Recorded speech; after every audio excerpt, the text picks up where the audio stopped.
Hey, I'm Michael, and this is Michael in the Middle. It's an intergenerational relational podcast for people who are interested in better human interaction. I'm glad you're here.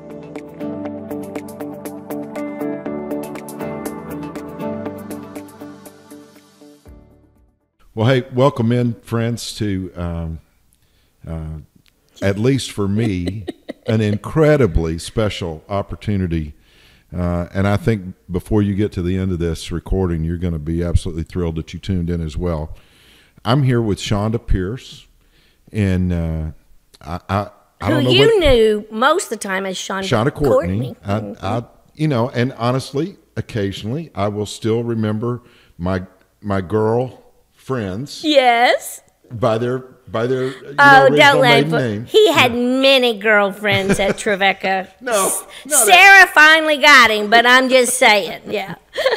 Maybe prior to Trevecca.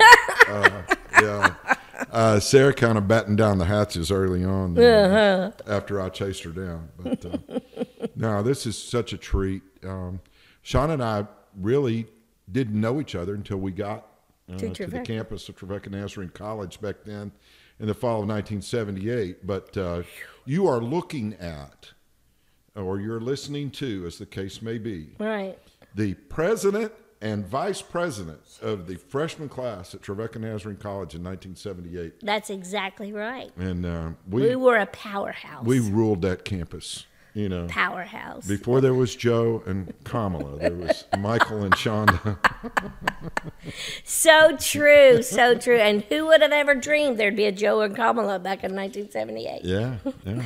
America's made some progress on a lot of levels. Yeah, we did. Hey, we were there when the fountain was new, the Cascades was new. Yeah, it was just a few years old. Oh, man. People were still, it cost. Someone always put soap suds in it. I have no idea who. That's like a real no-no now because it costs a lot of money to clean that thing out. I know. So, hey, I want to get to how you got to Trevecca in a minute, but I mean, a lot of people know that Chonda is one of the all-time best-selling female comedians in recorded history. Yes, true. I mean, How many different recording projects have you done? Oh, my Lord, probably 30, 20 of them made it to a store, and then I think I have 11 gold and 9 platinum projects. That's just astounding. Oh, it blows my mind. Listen, but it cracks me up when they had a big party for me, the RIAI, whoever gives you, gold records or whatever they call it, the recording arts industry. Yeah. He read this little proclamation. They were having a little gathering, and I looked at the guy and I said, "This is so shocking." Because you have your head down, you just do the work. Yeah. And it was probably I'd been doing what I do maybe 20 years. Okay. And I was just amazed, And I said, because there's Whoopi Goldberg and. Chelsea Handler was just starting, and Ellen DeGeneres, and I was, and he goes, "I know, we did the math twice because we've never heard of you." That is the Lord's way, that He has always been able to keep me humble, in some way, and it is, it still surprises me, but a lot of bling on the wall. I used to hide them in the closet. I didn't ever put them out because I didn't want my family to think they were too important. That was what my mother told me to do. that little Nazarene humility, and I finally, I had a couple of them in my church at World Outreach Church in Murfreesboro for years, and I put them in a closet, in the back of the sanctuary room. I found them in there one time, and finally my pastor was really good about, you need to take these things and put them on the wall. You've worked really hard, and I did, and I had them on the wall for a long time, and then I took them down again. They're like my nemesis. Sometimes I'm really proud of it, and then sometimes it represents too many days away from home. Back then, in order to get something sold, we didn't have streaming, we didn't have, you had to just absolutely scan the piece of product at a store or at a concert, and that's how it would get registered. So you had to actually go out with the people to get something sold. If they had had cell phones, when I first started out, that would have been wonderful. But there was no Zooming, to keep in touch with your kids. There were no cell phones. You have to race to a hotel to get to a phone to call them before they go to bed, or to get in touch with your husband. So I used to look at him and be shameful that, man, I worked too hard. I was gone too much, mainly because of the way things happened with your family as the years go by. Then you meet other artists who are much bigger than you are and sold much more product than you ever sold and have buses and all that. And they have the same struggle with their kids. Right. And I'm like, okay, well, I'm not so bad. Or you meet an evangelist, whose kids hate the church, and then so you realize that struggle of home is no different in any sector out there. School teachers who love going to school and teaching kids, but they would like to be home sometimes with their own kids. So every woman, I think, goes through that same dilemma. Finding balance is just an incredible challenge for anybody who's going to attempt to do something significant with their career. Yes. Finding that work-life balance. It's hard. I've struggled with it, even in the work that I do across the years. It is hard. I love the title when I heard you were doing Michael in the Middle. I always thought, was he a middle child? I don't think he was a middle child. And I was trying to figure that out. But what I love is, if you're right in the middle of a teeter-totter, here's what we used to call it, seesaw. Seesaw, yeah. The only place that is balanced is the middle. Right in the middle. So you're either doing great high and great, or you're down on the pitch, But if you could learn to live in the middle, that's the jam. That's awesome. That's awesome. So you've ended up making a living for yourself. You've crafted an amazing career by making people laugh. When did you know you were funny? When Mother would forget why she's going to spank me. If you could make her laugh, she would totally forget what she was supposed to be spanking you for.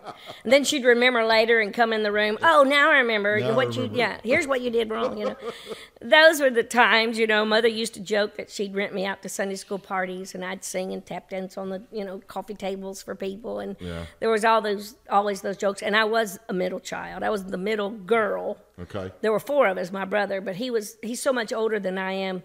It really, at home, for a long time, it just felt like there were 3 girls at home. So I was the middle child. And who were the 3 girls? You Sherilyn, my little sister, okay. And then me, Chonda, and my big sister, Charlotta. Yeah. And they were each 4 years. We were 4 stair steps. So even though my parents had twin beds, every 3 or 4 years, they got together somewhere in the house. That's awesome. Yeah. I watch reruns of Dick Van Dyke every now and then. Yes. Or the Lucy Show. And and they're all sleeping in twin beds. Yeah. Somehow the human race survived all of That's exactly right. And boy, I used to think how stupid and silly they can't have it. It was like, I think it was the Brady Bunch or something, when a man and a woman was finally in the same bed. Yeah. And now, don't you look at television going, oh, man, they should have gone back to the, once you start moving that line, it gets weird. I mean, now a soap opera is like soft porn, basically, for what I grew up, which is why I'm taping mine right now. But all the... Just kidding. It is. It's like every time you move the line, it gets worse and worse. And Mother has said that to me my whole life. Honey, you just like to tiptoe on that line. One of these days you're going to just go fall over. But she's in heaven now, so I don't worry about it. Yeah. I just go ahead and fall over. Won't shock her. Yeah. So your brother, Mike. Dr. Michael Courtney. Yes. Mike is a good friend of mine, somebody that I really admire. And he likes you. Amazing work, Yes. Sometimes out of even his own story and finding his way. He's talked to me about how the Lord brought the Branches Counseling Center to life through pain issues in some respects that he had dealt with, and he's done an amazing work there. Your 2 sisters, you lost them in a very difficult way during your high school years. Yes. What do you remember about your sisters? Everything, especially it's interesting. I don't often anymore, but when I do have a a triggering moment, or I find an old picture, or I'm just moving into a house. So it's like every other day you open a new box and there's, stuff. I can remember how they felt when you hugged them. I can remember their height in all of that. And when I dream, once in a while, one of them will be in my dream, and I thank the Lord for it. Because it's been so long now. You're like, oh man, I was so afraid I would forget what she looked like, But I was a sophomore in high school. I was 16 when when my big sister was killed in a car wreck, and she was a sophomore at Trevecca at that time. And she was killed in the summer. We had just moved to Tennessee. And so all of this was kind of new to us. My dad had taken a church in Ashland City, Tennessee. And I remember hearing on the radio the first fatality of the bicentennial weekend for the state of Tennessee was a young preacher's daughter, and she was killed in a car wreck. And so our life at home was not always the picket fence and the lovely pastoral, feeling that you hear about. Ours was rough, and my father struggled with mental illness. And it's interesting how after he left, and it was not a good scene. It was a lot of secrets came out when he left, and it was hard on the church, who thought the pastor was just the greatest, But in the middle of him leaving, my little sister got sick and found out she had leukemia, and by that time it was my senior year of high school, and she died within 21 days, and so. When I came to Trevecca, and we had talked about this earlier, when I came to Trevecca, I look back now at that loudmouth, trying to get some relief and attention. It's partied as much as I knew about partying back then, but was not at all interested in having my head in a book, I failed, what is that, aesthetics something where you had to watch the art. Yes, I failed that, a big flat F. And I could not memorize all those paintings. In the Western world or something like that. Was, yes, exactly. And I was like, oh my God, I remember being mad at having to take Prayer 101 with Fred Huff. And I'm like, I've been praying all my life. Now I have to pay $180 for this class. You know what I mean? It was like, I rebelled about everything. I was the one with the little soap suds once in a while. I mean, it was just, I was not the one that should be going to school. Weren't you in the cast of the Music Man, though? I was in the cast of the Music Man. And I went to the dean fussing and stewing because they left out the shapoopy, which that was the song and the dance, which that is so imperative to the storyline. Right. And I went and said, this is absolutely ridiculous. Well, we couldn't say shapoopy. It sounded weird. And two, we couldn't dance. And so... I remember when they did My Fair Lady, and the guy comes walking through. You know how he goes on the street where you live, and he walks and he realizes he's in love, and he goes, D-A-M, D-A-M, D-A-M. I'd spell it, but that's in the movie. It's in the movie. But it's really, it means he's really aggravated that he's discovered he's in love. And when Trevecca did it, he came out and went, shoot, heck, It was like, what?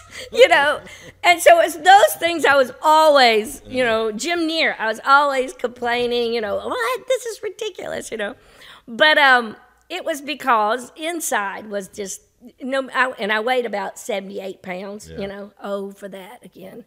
But I was just a hurting person. Hurting person. You lost your older sister. You lost your mom and dad in terms of their marriage. Right. That life changed. My identity, my little sister. And then you lose your little sister all in the space of about, 24 to 36 months? Yes. And my big brother, who I idolized, he had moved away and got married, and, I thought just forgot the family, but he's living his life. It is really interesting, I think, that our dysfunctional past manifests itself in two totally different ways. Mike grew through those years to never talk about it. He would talk about Charlotte and Sherilyn much. He would never say much about Dad. He would never talk about the dysfunction of our childhood. Yeah. Still doesn't like it all that much. Yeah. But he was absolutely quiet about it. And that pain manifests itself into addiction. My pain manifested itself eventually into deep depression because I was telling everybody about it. Yeah.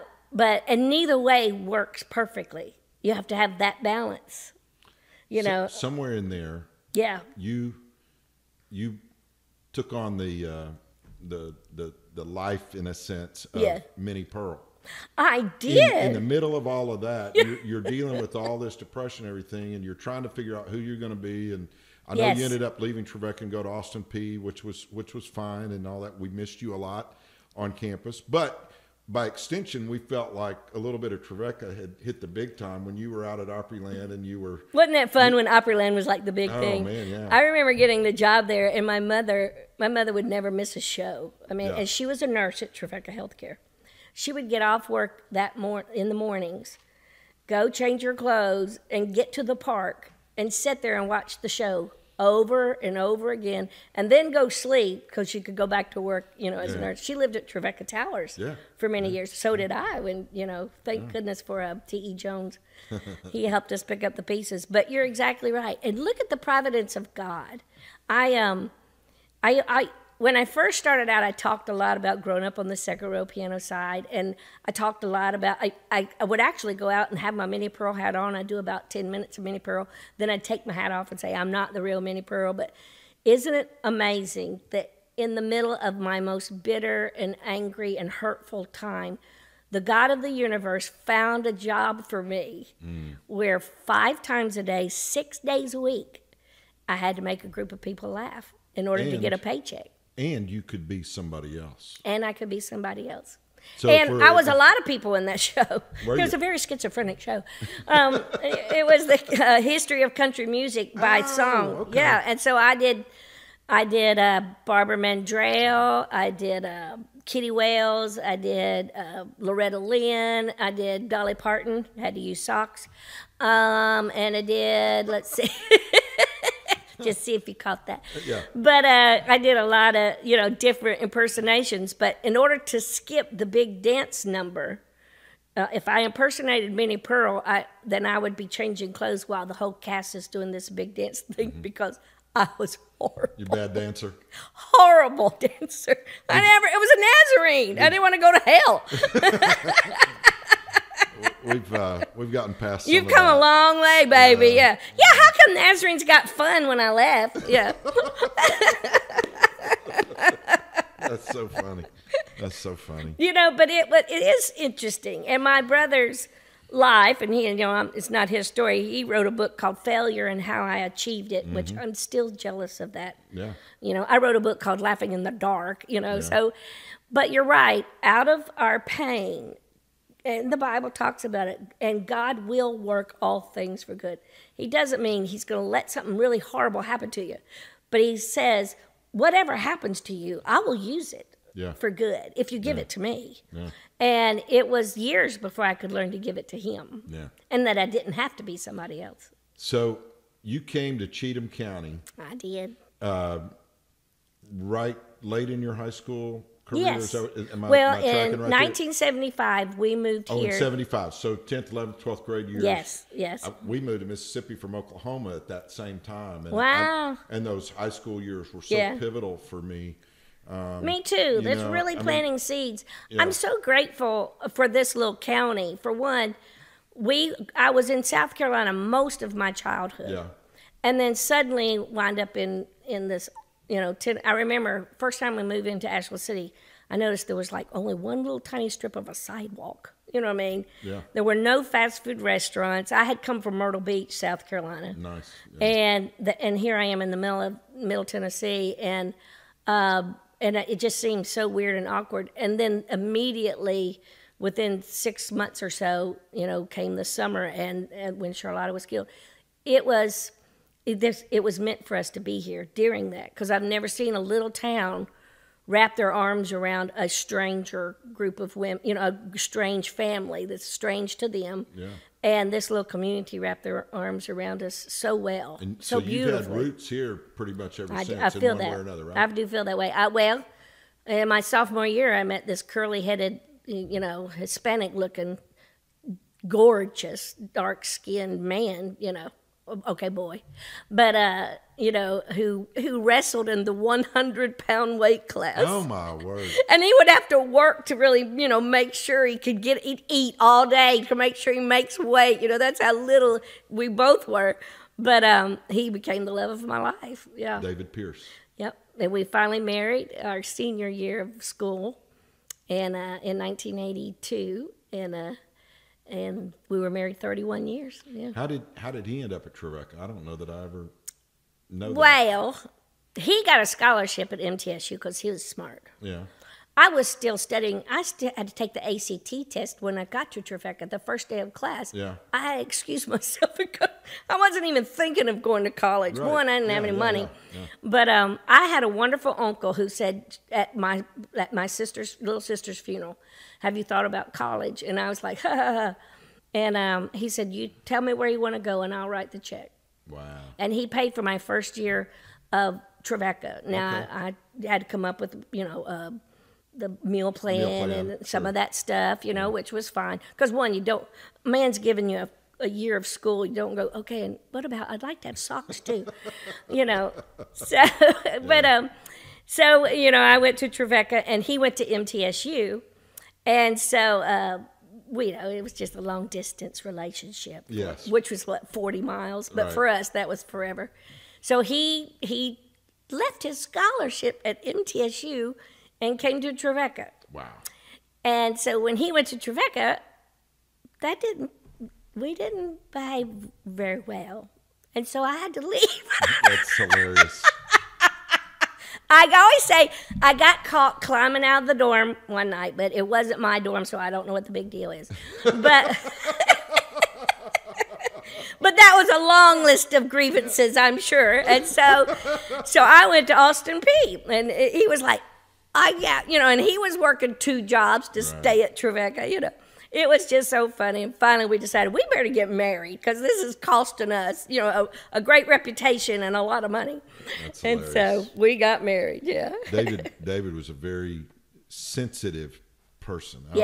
Good guy. And I he was always thoughtful. And when I say thoughtful, I don't just mean that he would say something kind to someone. He thought about things. Always. And I always deep thinker. I always admire that. He's a really good writer, right? Very good writer. He wrote several books in his own right.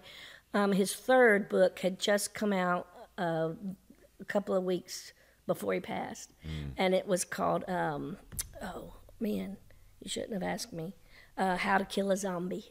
How to Kill a Zombie. And it's really good. I was just going through it the other day, and I thought, man, I wish he had taken his own advice a little more, Yeah. But it's about those times when men feel like they've lost who they are, and he started making an intentional effort to wake up, to come out of that death experience of being a zombie, and it was really, really great. The trouble is, his health had already been damaged, and he had a terrible stroke, and passed. Shocking, biggest shock of my life. When I do a podcast or things like this or visit with somebody or even on stage, I worry because I'll still shed a tear or two, and I'm always afraid there's going to be some counselor that says, you probably still need some work. I'm like, I have a brother, he straightened me out. But it still is always tender. When I look back at my life,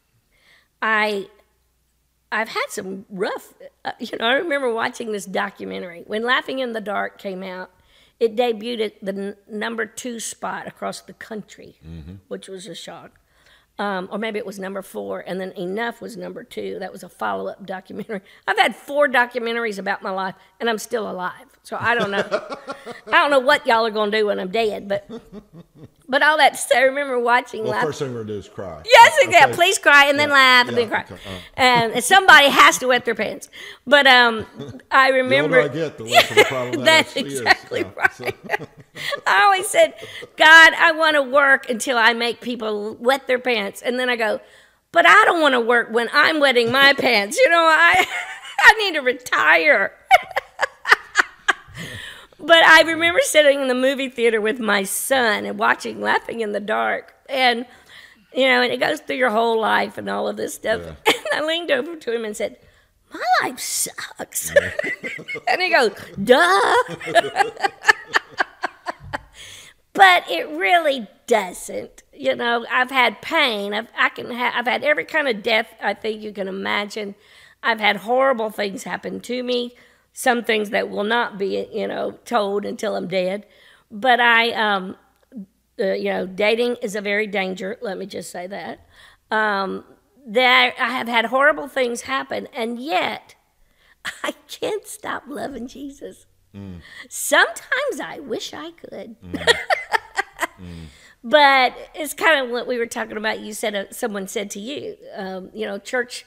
I get aggravated with the church world, but there's just something about that Jesus. Yeah. And there really, really is.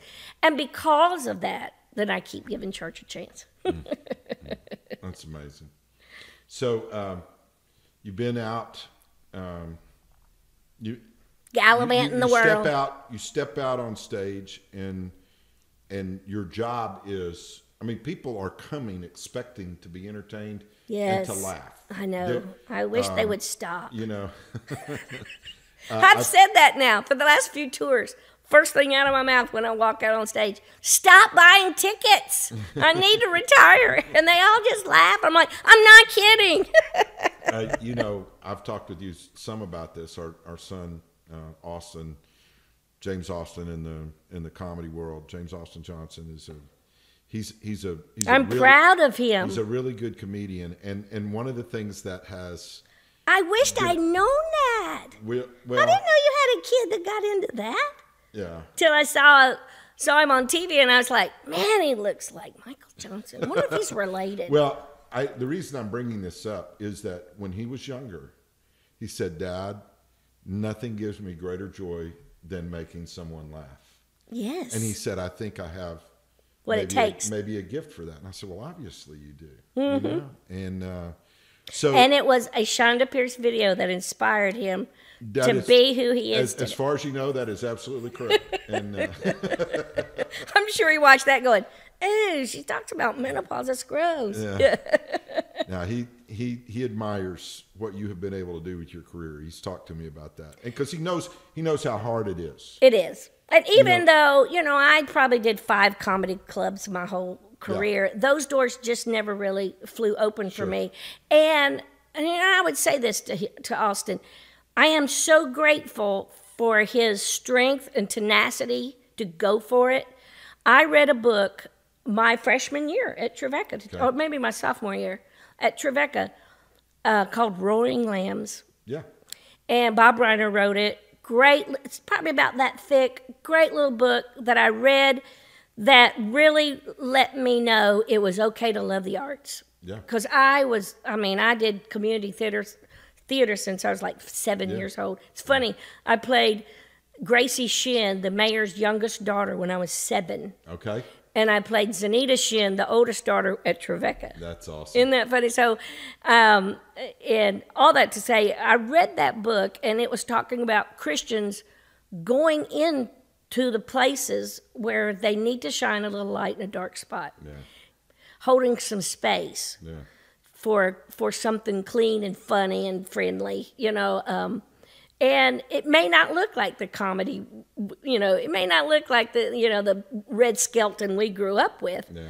It might, you know, look a little closer to Eddie Murphy, you know, or Dave Chappelle, whom I love. Yeah. But, you know, it may look a little different than what we're used to laughing at, but it's okay because he's got roots. Yeah. You know, he got roots that they do not go away. You know, and I tried to run from mine hard and heavy, and Jesus would not let go of that rope. You know, and thank God for that. So I love that about Austin. And for me, reading Roaring Lambs, it gave me permission, who grew up in a very conservative holiness tradition, to be okay with liking going to a museum. You know, not every picture's going to be nasty about Jesus, you know. And not every joke has to be filthy, and not every and it changed my perspective a lot. And that's why it was okay when I went to Austin Peay. I remained a theater major. And I was, you know, funniest, the first play that I had anything to do with at Austin Peay, and this is coming from a school now that I had to fight on, why do you not have the shapoopy dance in the Music Man? The first play I was involved with was a Greek comedy called Lysistrata. Okay. And I just worked in the box office in the costume. You had to earn your roles. Sure. Yeah. And I worked in the costume, and I helped sew the costumes. And in that particular Greek comedy, it's where the women of Athens refuse sex with their husbands so they will stop fighting. Oh. So as the show would go on, the need for relations became very apparent. It was my job to sew the apparatus that would make the men look like they had a need for the relation. Oh, my goodness. And I'm sitting in a costume shop sewing, and I'm going to hell. I just left the most beautiful Christian institution on the planet, and I'm sewing body parts. I'm going to hell. It's so funny. I think that's so funny. But is that not such a God sense of humor? Yeah. He's like, you want to dive into the deep end? All right, let's. And I'm like, oh, I don't want any part of this. I want to go back to doing something fun and holy and clean. How'd you get started in, actually touring and doing comedy dates? My brother, was great. I had a manager. I've had several. I've been taken to the cleaners twice in my career. I had to go through a whole financial mess with Word Records because, trying to get all your money and all this. It was just, I've had one of those where I felt like I never finally latched on to the right guy, you know what I mean? And that was a little friction between David and I. I wanted to come home and know that he was managing the store and he was golfing, Yeah. and then the bills piled up and all that to say, it was tough. It was tough for a lot of women that, are out there being the breadwinner and all. It just, for our upbringing, it was complete opposite of what I thought my life was supposed to be. But all that being said, I latched on to a manager who was good and excited about what I did. He loved the aspect that at the end of the funny, I always felt it important to me. And that was just my calling. It doesn't throw guilt on any other comic out there. But for me and my calling, I always thought it was, I wanted people to see, my husband used to say this when he was teaching English, show, don't tell. When you're writing, show, don't tell. And I thought there was so much more important. The thing that would show and not tell is at the end of the funny, if they knew a little bit about where I came from. It would be such a shocker that there's no doubt there's a God in my life. Okay. And so that's what started telling my story and aspects of it or little tidbits here and there. And so I would tell what the Lord had brought me from and the losses and the grief in a quick little nutshell version. And it worked. And this guy, this manager, he saw it working right away. And my brother was doing some booking and stuff and helping me, and he got a hold of Women of Faith. Okay. And he said, my sister's funny. Yeah. But she's got a story, and I think it was Sheila Walsh or something who was out having a baby, and I filled in for her in Cincinnati, Ohio, at the Riverfront Coliseum, and it was 20,000 women there, right. And I did my thing, and that day, there's a whole funny backstory of it, but my phone never stopped ringing. Wow. And that was 33 years ago, and my phone still doesn't stop ringing. And I don't say that in a bragging way. I say that just as shocked as anybody. Sure. But I think for me in my house, what I think makes the difference between me just being a clean comic, which I have done at corporate events. I did a whole USO trip. They didn't want you talking about Jesus, and as a matter of fact, they give you a list. But anyway, I've been in places where you couldn't do it, your story, and I feel unfulfilled. I feel like that just wasn't what I was called to be. I used to argue with the Lord, let me just be a clean comic. I don't want to tell all this stuff all the time. When I check my mail, I don't get that little, that joke was funny, or I like what you said about your Depends undergarments, or, I get, when you talked about the death of your sister, I just lost my sister, or thank you for sharing about being a widow. I've been a widow now, blah, blah. And that's what I get. Yeah. And I love that. The intersection of joy and sorrow is the same road. It's really... Do you know that even in your brain, the same stuff in your brain, I'm ruining it, but, John Dix, if he was here, Professor Dix, he could tell us. But the endorphins and the same spot where that euphoria comes from in the laughing and the crying is the same spot in the brain. That I did not know. But it's really interesting. It actually makes sense because it's the heart of it. So Austin and I are practically in the medical field. If you're alive, if you're breathing, you're going to deal with that. All of that. It's and all of that stuff. Yeah. So I used to resent people. Have you ever met someone and they had the perfect, and you're like, I bet he beats up cats when no one's looking. I felt that way a lot. I felt that way sometimes your Sarah was always nice to me. She always nice to me. I wish she was here today. But all that to say, I used to be if I saw a girl that was all together, Sarah was all together too, and smart.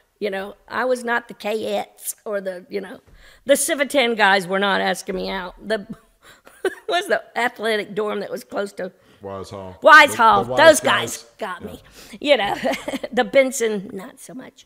But it was so funny. I can remember the people that were always, if you run into them or you're fixing a sandwich or you're in the, cafeteria line or whatever, Sarah was always nice. I remember that. She was always like, well, good morning, Chonda. How are you? What are you doing? What are you up to now? It was always like the big sister, what are you into now? That's amazing. It is sweet. It is very sweet. And everybody has that. Everybody has the person that rubs you the wrong way, that you either determine to be better because of it or bitter. And I had a lot of bitter years. I like being better now. That's awesome. Plus, the really great thing, when God starts healing you, I don't even remember those people's names. Yeah. Except for that one dude. When the camera's off, I'll tell you who it was. That is so funny. So I mean, we've got. Oh no, this is like a 5-hour podcast now. We've gotten a little heavy here on a couple subjects, but you mentioned going on a USA tour, and yes. I've seen you in live performance a couple of different times, and I'm all about having fun and telling funny stories that relate to the church and have some socially redeeming value. But I want to. You just want to hear the down and dirty of it all. No, I want you to tell our friends who are listening about what it was like to go on that USO trip, because not only you were with some musicians, but also the Dallas Cowboy cheerleaders. Oh yes, of course, the Dallas Cowboy cheerleaders. That's what every guy. When the 10 men that come to my show, that's the only time they ever set up. Oh, the Cowboy cheerleaders. Well, she's legit. I just want you to tell your part of it, because you had a really interesting opportunity to. Well, I had this new manager who came to me from Hollywood. He lives in Beverly Hills, and he said, what are some things you haven't accomplished yet that I can do? And to be honest with you, I was like, well, I always wanted to speak to General Assembly for the Church of the Nazarene. He's like, what? What is that? Yeah. But I did it, so I was like, evidently my bucket list wasn't big enough. I wanted to be on the Opry someday. Well, I've been on the Opry like 90 times. Yeah, you know exactly. What I mean? So I should have had a higher bar or whatever. But I did say, I don't know why the USO doesn't ever take Christian artists. Yeah. And at that time, they didn't take very many. I don't think they ever had.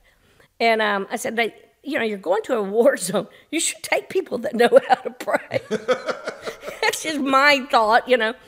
But he said, I'm going to work that out. And his client was Robin Williams. He managed Robin's whole life. Wow. His firm did. And so Robin had done it the year before me. That's unreal.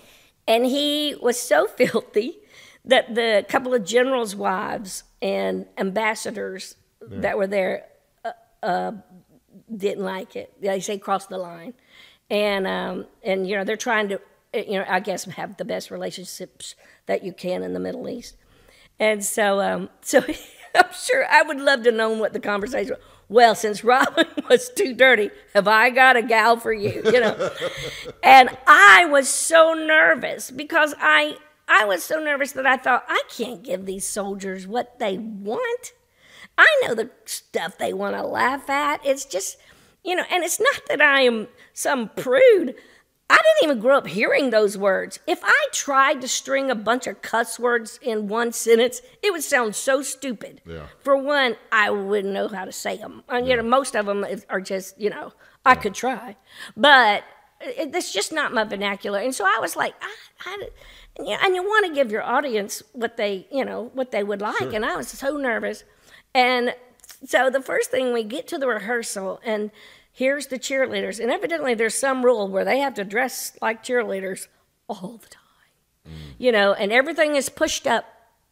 And by this time in my career, everything's flopping down. And so, so right then, I knew I was in trouble. And then, they have these big country music stars, and I'm like, oh boy, and even one of the cheerleader girls said, so I hear you're our comedian this year. And I said, yeah. And they're like, oh. Yeah. And you're a Christian? I go, yeah. Well, isn't this going to be interesting? That's kind of how they treated you, whatever. So we get on this great big giant, we have one little kind of rehearsal visit, and then we get on this great big giant airplane that you could put, I'm not kidding you could put 4 or 5 of these houses in that plane. Wow. It's the biggest thing I'd ever seen in my life. And what's so funny, there's this little winding staircase to the cockpit, and it's like an 18-year-old flying it. A little girl. And I'm like, do your parents know you're out here flying this plane? Yeah, to Germany. And so we're on the plane, and then one of the generals makes this announcement, or the sergeant major of the Army says, we're going to land in Kuwait. Well, first we're landing in Germany. We had to stop and get gas. And then what's so funny is they served us bratwurst and sauerkraut and stuff, beer that they have in Germany. Yeah. And the smell from Germany to Kuwait, those cheerleaders stunk like the rest of us. So they fart like everybody else. So we went to Kuwait, and then they were dividing up in teams, and they said, so first we're on the plane, and he goes, you might want to get spruced up. We're going to land in Kuwait, and you want to put some makeup on. And I had nothing. We're going to Afghanistan now, where we're going to wind up. The girls had giant curlers. I mean, if they had curly hair, they were trying to straighten it. If they had straight hair, they were trying to curl it. Okay. They were like they were going to the prom, getting all. I had a tube of chapstick and some baby powder. It's like we're going to a war zone. I'm not glamming up. Plus, I kept thinking they should wear burqas. They're going to get us killed, because if you want a target on your head, their glittery clothes would shine from Kuwait to Afghanistan to, So I went in the bathroom and put on my Spanx, and Spanx were kind of new back in those days, and I didn't realize how bad it was going to be to put on a pair of Spanx in a bathroom that's the size of, airplane bathrooms. Mm-hmm. There was some gymnastics in there. Mm. I should have won a medal for. And then we get there, and, I can't hardly breathe. I got the stupid Spanx on. And we get in the line to take photos and all this stuff. Of course, all the soldiers, it's Dallas Cowboy cheerleaders. Once in a while, once in a blue moon, a soldier would come up to me and go, my grandmother loves your stuff. Or, can I have my picture made? My mom has followed you forever. And I'm like, oh, thanks. It was just moments like that constantly. We stayed in one of Saddam Hussein's palaces where we heard it was his sports palace where he would, for sports, and he would shoot things. He collected animals from all over the world. Okay. He would have all kinds of weird fish in this pond that he built. He turned off the people of he turned off of all of Iraq's water so that he could fill up his lake. So that the city of Baghdad went without water for like weeks and weeks till his lake was full. And I mean, you hear stuff like that on the side all the time. And then he would throw dead bodies in that lake, to hide the bodies and all this stuff. And so you have these man-eating fish. And I mean, they were weird-looking fish and stuff in this lake. And so, I'm a prayer, and I left the Nazarene church, nothing offensive at all, but I started going to a very charismatic Pentecostal church so I could carry olive oil everywhere I go. And so, just in case you got to anoint something. And I went to my room, and I started praying and anointing my doorpost and anointing the bed. And I anointed the beds of the 2 Dallas Cowboy cheerleaders. And I said, Lord, keep us safe, let us be in this place. And make a difference and help us laugh. But Lord, I know there's evil in this world, and whatever evil took place in this building and in this room, I in the name of Jesus, it's got to go. And I was just praying, and the Dallas Cowboy cheerleaders caught me. They come around the corner and heard me praying, and it kind of, I'm sure it freaked them out a little bit. And so they were like, can you pray for our beds too and anoint our beds? And I said, no, you should have been nicer. And so... No, you didn't. No. but that was funny. But it was funny. But, I always say, I said, well, I'm out of oil, but we can go to the kitchen and get some lard. And so they didn't know any different. And so I had them smear lard on their foreheads, and they were just going with the chanting and all that stuff. And then in the prayer, I'd say, Lord, help me. And they'd go, Lord, help me to never trust a comedian. What? They were like, what? But I had opportunity to witness a little bit. This one lady, the MC of the show, had been on the cover of Playboy. And so a lot of her 8x10s, she was naked, but you were signing her she would sign her 8x10, and there was only a tattoo in a place that you would have to be naked to see. And so, of course, the soldiers were in line for that. My 8x10 was like, nobody was in line for mine. But it was just so funny. But anyways, one night she said, I have a bodysuit Spanx. If you want to try it, it would help hide those lumps.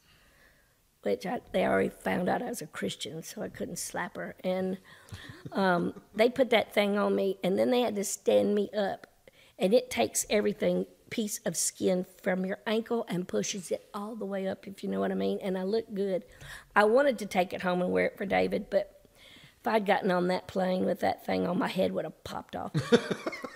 The pressure from an airplane, it would just, I'd be dead. But anyway, I wore it, and I did see General Petraeus. We were at some theater in Baghdad, and I said, I'm so sorry, because he was looking at me kind of like, she didn't look like that yesterday. And I said, I'm sorry, this is not my cleavage. This is my ankles. And he still laughs at this stuff. Oh, my word. I really don't know where to go from that. I'm usually... Michael in the middle just went rated R. You really can't be anybody else than who you are. Even when you're portraying other characters. Yes. It's still... You're still your essential self in the part that you may be playing. You still carry yourself into that role. And I think you do, and your son does that. Yeah, will do that too. Absolutely. I think if there is on my tombstone, and when you came by my house, you passed the cemetery. I moved my whole family out here. That's amazing. It was a hilarious day. I know it sounds like it wasn't, but it was funny. I tried to get Zachary to go through McDonald's and order 4 cheeseburgers because we had 4 bodies on a flatbed that went through town. And only I could do it and be chuckling the whole way. That's hilarious. Although I will say, when they first loaded them on there, I teared up because I told Zachary, that's my whole family, I wake up in the mornings, and when it's nice, I walk down there and have coffee with my husband, All of those things that my therapist probably says, don't do it every morning. That's not healthy. But I will say, getting comfortable with who you are, even getting comfortable with your brokenness, has been, that'll be the last story I write. I've been blessed. I've been in 5 or 6 Hallmark movies. I've been in 2 or 3 movies in the theaters. I've got one coming out, around Mother's Day. I am blessed. I have been blessed to have a life I never dreamed I would have. And I do think I have been my authentic self. It's not always accepted. And I also carry a long-lasting, never-go-away pain. from a relationship with one of your children. That pain is almost my undoing, but I won't let it kill me twice. You know what I mean? And that pain is there because somebody wants me to be not me. Yeah. And you have to either decide what boundary you're going to include in your life. And I say this to everybody, and especially women out there that struggle. Find a healthy boundary that includes a healthy you, as healthy as we can be on this side of heaven. Yeah. And then stick with it. So we joked a little bit about, how things will eventually end up, and I do a lot of thinking about this. Single men, do you have any of those left in your arsenal? I'll be making that a matter of prayer for you. I don't have a ready... Find that jerk when we were a freshman. Find that guy. That'd be funny about how you like me now. That's what I'm asking you. I heard Toby Keith sing that the other day, and I thought, that is an amazing song. It really is. But anyway, I digress. Yes. What I wanted to say is, I'm thinking a lot about the age that I am. I don't spend a lot of time thinking about it, but I do think about being in the middle of generations now.